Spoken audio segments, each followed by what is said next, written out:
everyone, and welcome to your viral framing lesson.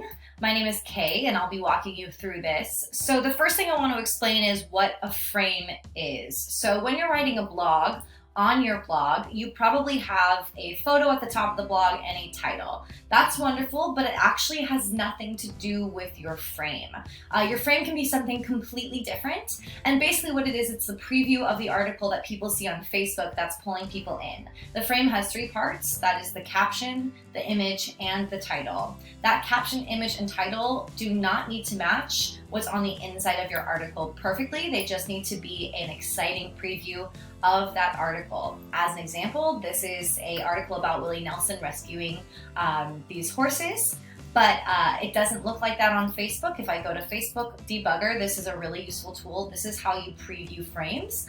If you go to Google and search Facebook Debugger, it will come up for you. It looks like this. You want to be on the sharing debugger, find this debug place, put your URL inside there, and then click on debug.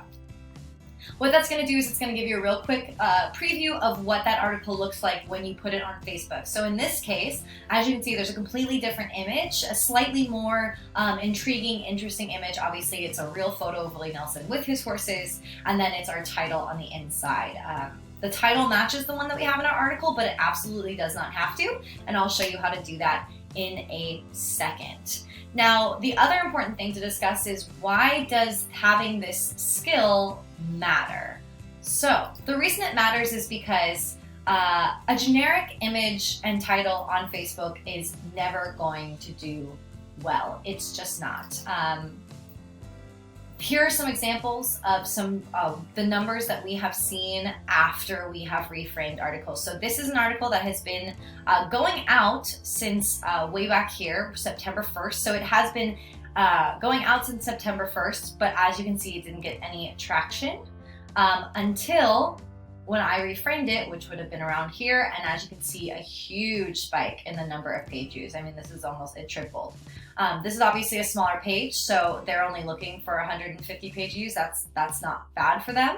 But on a larger page or a medium-sized page, these numbers can be even more significant when you see them. Just for another example, here's one that has a little bit higher numbers, same idea though. It was one that was already doing okay before. It was getting about 20 page views. That's not terrible. But then after reframe, as you can see, it almost doubled the amount of views that it got. And that was just by changing the preview that people were seeing on Facebook. It's extremely important. It's the only thing they can go on to click on your articles. It should absolutely be your first priority to make sure that those frames are as viral as can be. So then the next question is, how do you do that? So let's get into that. So here's my example for you guys. So this is an article called 10 Amazing Uses for Ginger.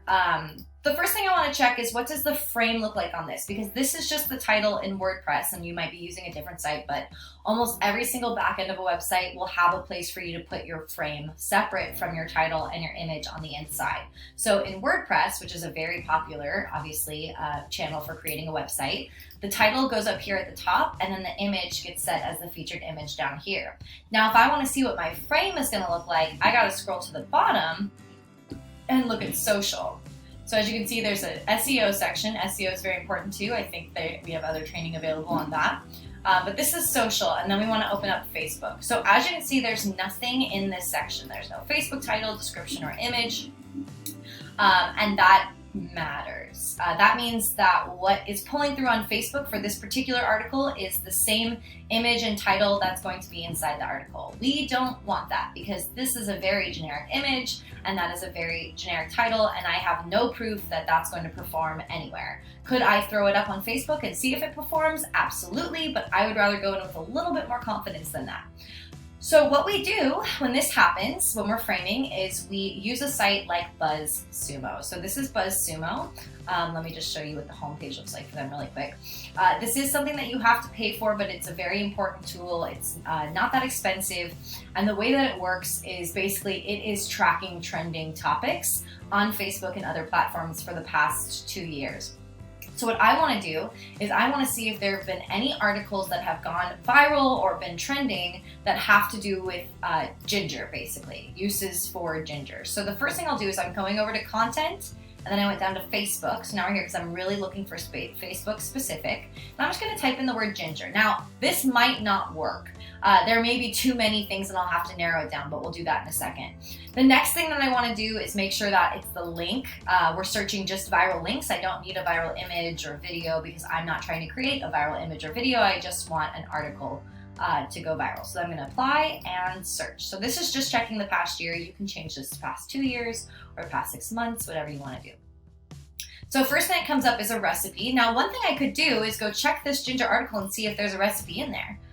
Because there probably is. A lot of the times we like to add a recipe at the bottom. Let's see, incorporate ginger into your daily diet. We've got a ginger shot, so that is a possibility. If there's a viral article about a ginger shot, I could probably copy that frame, seeing as we have that information in there as well. Looks like there's some ginger tea in there, and some juice as well. But mostly it's about the uses of ginger, and we don't want to get too far off topic if we don't have to on that frame. So let's take a look. This is here, and we've got another recipe, lots of recipes. Oh my gosh, that looks really good.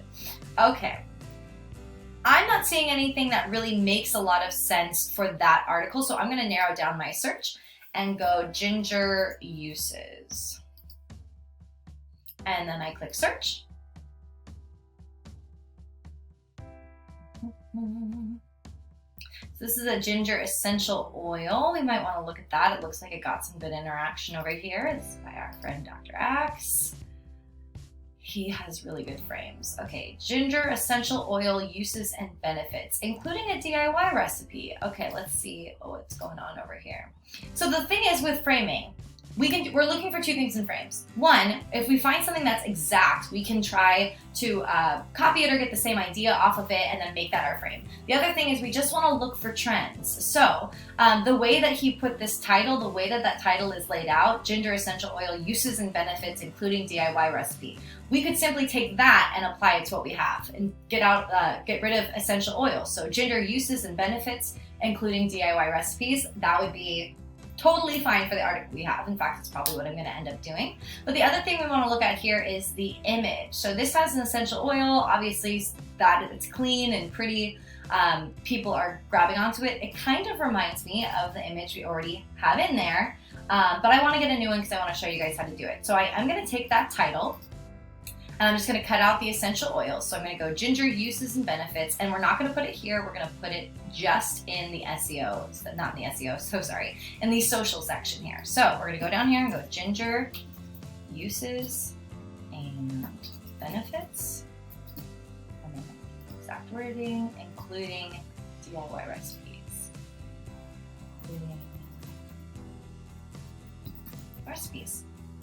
Wonderful. Ginger uses, make sure all your capitals are right. Ginger uses and benefits, including DIY recipes. Perfect. And next we want to grab an image. So for images, there's a lot of really great options out there for free images. So for this one, I'm just going to take you right to Shutterstock because I have an account. And we're going to find an image that works here. So let's see if we can find maybe some ginger with tea. I'll just do ginger tea, because there is a ginger tea recipe in there, and that's the DIY recipe part, so I want them to see that in the image. So that's pretty nice. I kind of like this too. One of the things that we have noticed on Facebook is that people don't actually like images that look like a stock photo. They want the image to look like you took it. I know it's strange and it kind of goes against our ideas of like a beautiful clean frame. I completely understand that. Save the beautiful clean frame for the inside of your article. What I'm going to try to do is find an image of tea that looks like I could have taken it, or anyone could have taken it. It's like they made the tea right then and then they took the image. I kind of like that one, even though it doesn't look stock image. You get really good at this too over time. See, this is nice, but there's a lack of color in it that isn't really catching my attention. Actually, this one's pretty good. It looks just sort of dull enough. I know this is hard to explain. It looks just sort of dull enough that I could have taken this image. Anyone could take this image. In fact, the way that they're doing the cup in front and this in back looks like an iPhone took the image. But the color does pop because it has a blue background. So it is popping out to me, even though it's a little bit plainer. That's what we're looking for. So we're going to download that image. Confirm. Now the next step is I have a Canva account. You don't have to do this. You could probably just upload that Shutterstock image directly to the back end of your website and it will be completely fine. That's me. Hi, I'm Kay. And it'll be completely fine. But this is cleaner and it'll help you with sizing. It'll make sure that your image is centered the way that you want your image to be centered. Canva is an amazing graphic design website. If you don't have a Canva, it's $12 a month. I absolutely am obsessed with it. It comes with a ton of templates that you can use and create social media, emails, Pinterest posts, Instagram posts. They have a ton of sizes, and then they also have templates that you can use. As you can see, these are a bunch of templates, so if I wanted, I could just throw that in there, and then, oh my gosh, look at how beautiful that is. That's a presentation template, so that's like almost a PowerPoint. Oh, I love that. Anyway, so Canva is the best. If you don't have Canva, please get it. The next thing I want to do is I want to upload this photo to my Canva account. I'm going to click on the photo. Now, here's my suggestion if you want to brand your images. A lot of people like to brand their images, I completely understand. Brand the inside image. So in this case, I would brand the ginger image here. I would not brand the image that's going out on Facebook. There's something about it for some reason that makes people want to click on it less. When we've done tests between having a brand on your image on Facebook or not, the one without it always does better. That's just the way it is. So I highly recommend not using your brand on your Facebook image. So there we go. I've got it to the dimensions that I need. Now I'm just going to download it as a JPEG. I'm going to go back here. I'm going to scroll down and I'm going to upload it here. Now you might be looking at that other box while I do this called Facebook description. You might have seen that. That is also a part of the frame. I would vote it probably the least important part. A lot of people don't take the time to read the description. It's mostly important for SEO because it's basically giving you more words for Google to search and find you on when people are searching for like ginger uses. So in it, I'm going to want to use the words ginger uses, seeing as that's probably my keyword here. That would be my guess. So I usually do not write these. Our SEO person does. It's not my forte. But basically, you just want to make sure that your ginger and the uses, whatever you're really trying to aim people at, is in there. It is part of the frame, but like I said, it's the least important part. The most important part is the title and the image, and a lot of the times that description won't even come up. So I've got my image in there. I've got my title. The next thing I want to do is make sure that that is what's going to go out. So I'm going to publish this article. And once it's published, I'm going to debug it so it'll take a look at that frame. And then we'll look at captions for a minute as well. So I'm going to go ahead and view the post, and I'm going to copy the URL from the top. I'm going to go over to my Facebook debugger again. I'm going to throw that URL in there and click debug. Now this is probably going to happen the first time you do this. In fact, it's supposed to. Basically, it's just saying, hey, this URL has not been shared to Facebook before. So we're going to fetch the information for you now. All you have to do is fetch new information. That will rescan it and then give you a full preview. Sometimes you'll have to scrape a couple times to get everything to come up correctly. It just takes a little bit to work out the bugs. But basically, this is our new frame. So ginger uses and benefits, including a DIY recipe. And that is how you reframe.